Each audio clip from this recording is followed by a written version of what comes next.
Okay, this is a Troy-Bilt lawnmower.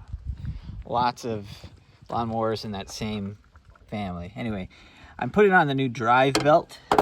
Here you can see it coming back here, and I'm putting it over this like a variable drive thing.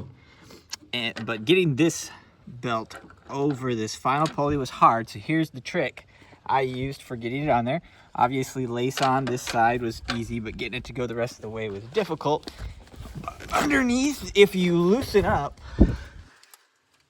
this bolt and this bolt, it is what attaches the pulley, so you can move it a little bit. And there's also two bolts on the back. Same thing right here, this one and this one. These two, loosen them up, and that will make it so you can move that pulley, and then it's really a cinch. It's not even a struggle. So I fought with that for like a long time. Loosen the bolts, and then it's on there.